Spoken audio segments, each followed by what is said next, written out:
Hi, everyone. I'm Fox News correspondent Matt Finn in Los Angeles, California. I hope you guys had a good New Year, that your New Year is off to a good start. Unfortunately, today I'm bringing you this devastating story out of San Diego County.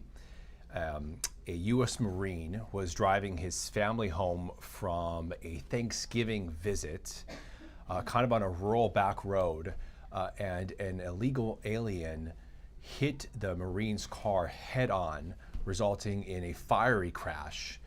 And the Marine's daughter, 8-year-old Aria Cruz Asensio, was killed in that crash. The Marine was horrifically injured. He had to have his leg amputated, and right now he is still at a naval hospital in San Diego where he's going in and out of consciousness, according to his wife. So we talked exclusively to the Marine's wife. The Marine's name is Oscar. The wife's name is Jackie. We talked exclusively to Jackie this week, and she's going through an unimaginable time right now. She lost her daughter.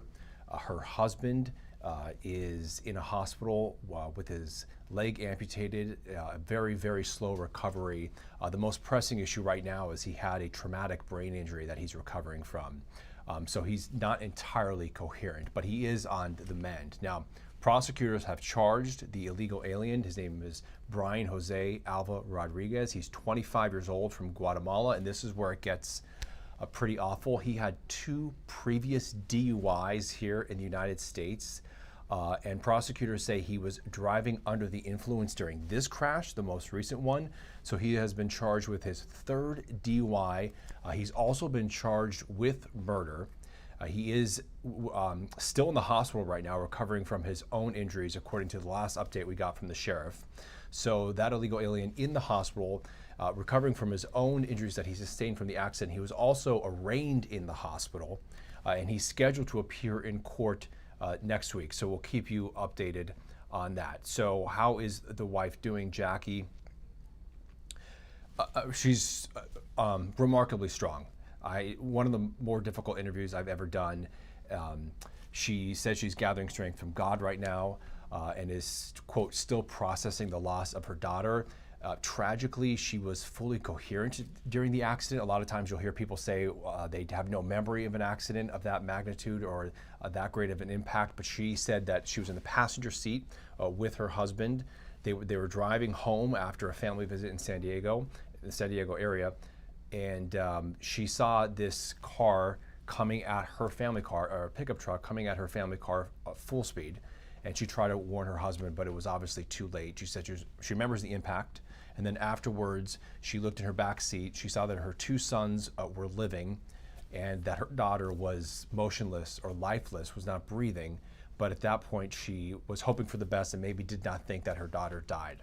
But she was later informed that her 8-year-old daughter, Aria, did pass away. And she said she was screaming like a mad woman and trying to come to terms with the information that she was just given. So absolutely unbelievable. This family did nothing wrong. You know, they were driving lawfully on a United States road, and then someone illegally crossed a double yellow line and struck the family car head on. There is a GoFundMe for this family. The last name is Cruz Asensio, Acencio. The little girl is Aria. On my social media, on my Twitter and on my Instagram, I've uploaded the stories. We have provided you guys with a lot of photos of the family, of this little girl. And the mom, Jackie, said to me that she first became pregnant with her daughter during a dark time in her life, and that her daughter kind of served as a spark of life and a ray of hope. And she said now she's lost that. And so truly an unimaginable way for any family to enter into the new year. If you guys have any questions, by the way, us reporters are starting to do these lives a little more frequently. So if you have any questions, let me know. Hopefully I can answer a few of them for you. So the latest from the Department of Homeland Security, they tell us that they have placed a detainer on this illegal migrant, but he is still in the hospital, so it's not quite clear what will happen after he's released. California is a sanctuary state, so many of the counties do not cooperate with detainers from ICE or from the federal government, and that's a story that we cover all over the country.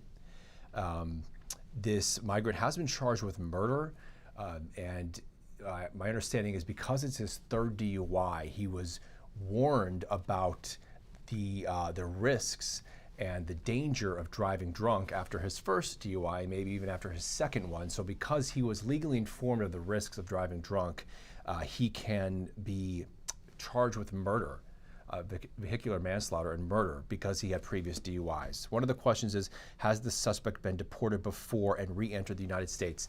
He was ordered deported under the Biden administration. He obviously did not honor that. I'm not entirely sure if he's been deported and crossed back over, but we know that he has 2 DUIs and was ordered to deport and never did that. But we will look into more of his status as far as being deported or re-entered. That has not been brought to my attention yet. Usually something like that would. He is from Guatemala. He is 25 years old. And it was apparently, prosecutors say, a very intentional, deliberate crossing of the double yellow line, hitting this family car head on. If you guys have any more questions, I'll try to answer them for you briefly. The wife, Jackie, again, remarkably strong and very well spoken. She said she feels for people who cross into the United States looking for a better life, but she has no sympathy for the illegal migrant who struck her family car and killed her daughter because legally he was not supposed to be here. And you and I know as U.S. citizens, if we choose to drive drunk and God forbid something bad happens after that, we face the penalties. So Jackie, the wife, said, this person wasn't even supposed to be here to have the decision whether or not to drive intoxicated. But this is a story that we're going to continue to follow because this migrant has been charged with murder. That doesn't always happen. Many times migrants are deported, even with some criminal charges or some criminal allegations. But right now he's still in the United States, charged with killing a Marine's daughter and causing a Marine's leg to be amputated. So some pretty steep charges, and he's facing some pretty steep penalties here in the state of California. So we think that that this is a case that is going to gain some traction. Someone else asked, is the death penalty being sought? So far, prosecutors have not, I don't believe they've announced that. Sometimes they will. I think it's kind of rare for them to up front say whether or not they're seeking the death penalty. My understanding is that the death penalty is on hold here in the state of California. Governor Newsom is not pursuing them anymore. So even if prosecutors sought them, I'm not exactly sure what legal complications prosecutors would face.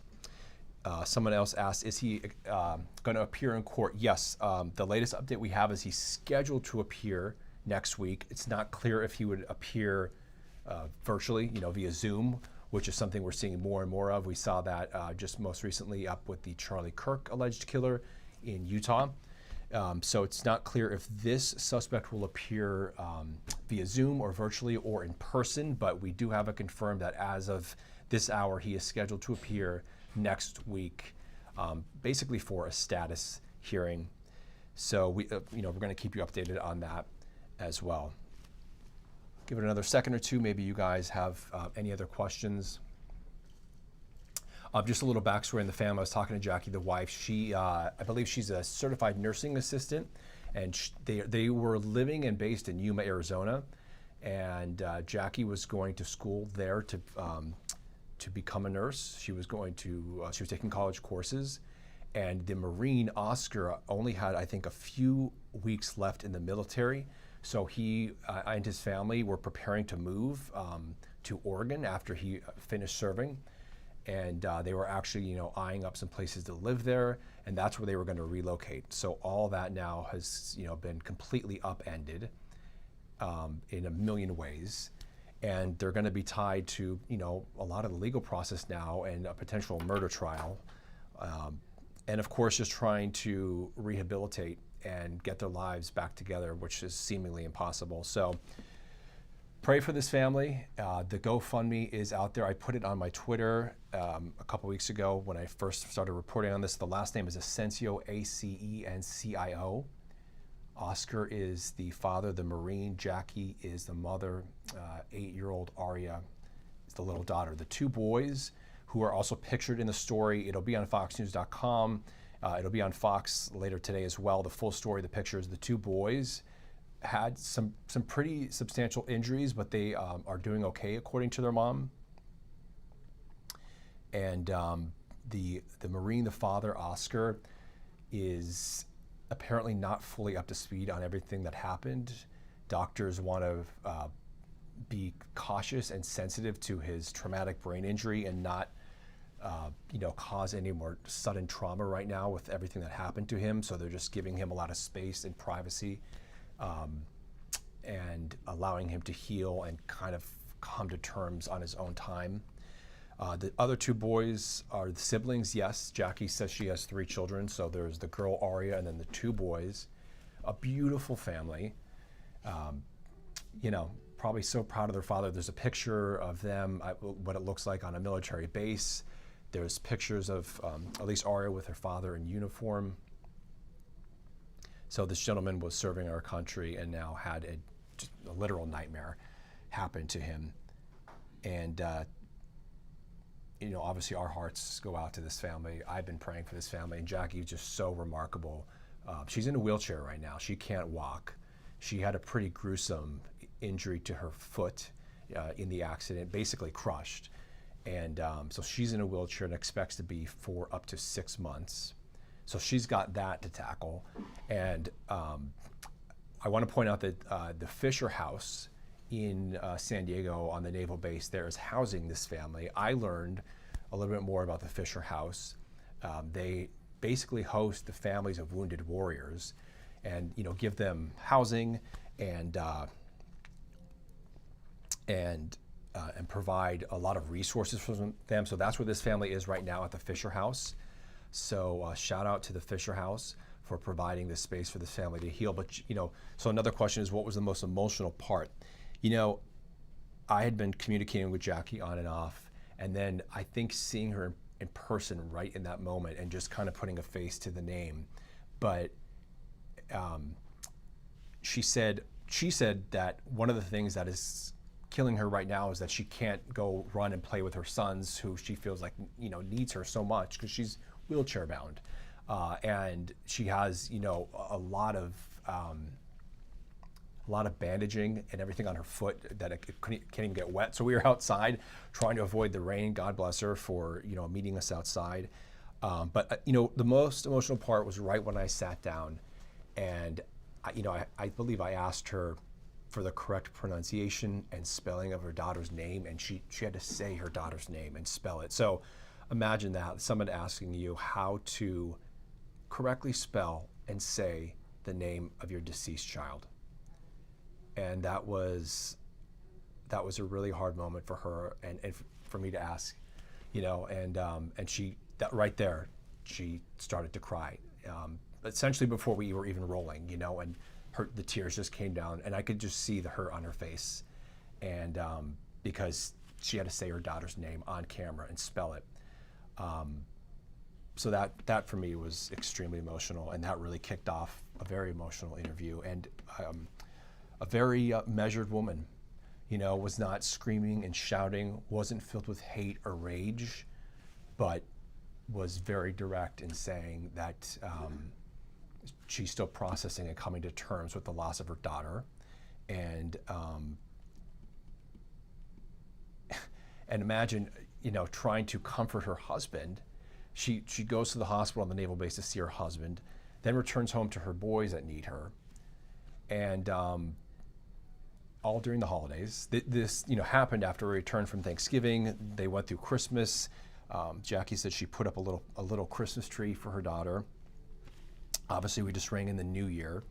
And this was like a point of transition for the family. They were getting ready to end their time in Arizona, to formally end their time in the Marines, to perhaps transfer over to civilian life. Jackie was hoping to finish her education. So they had a lot going for them, and they still do. But one of those times in life where you're in the process of a major transition, you don't anticipate or absolutely don't want any type of interference, especially something of this magnitude. So keep them in your prayers. if you want, the GoFundMe is there. They're going to have an incredible amount of financial hurdles and struggles, I'm sure. If you have any other questions, I'll try to get them in. But if not, thank you for tuning in on this live feed. Thank you for tuning in on Fox. The full story should be on foxnews.com. On my Twitter and Instagram, I will link the GoFundMe. And there's a lot of pictures on social media. We publish them all, and we hope to get them on air. In fact, this story should air again at the 1 o'clock hour on Fox News. Also, I think the 3 o'clock hour, and then special report. So you'll see the full story and all the pictures in the video. And we will continue to follow it. So I'm correspondent Matt Finn in Los Angeles. Thank you guys for tuning into this. Happy New Year to you, and we will see you on the Fox News channel. Thank you very much.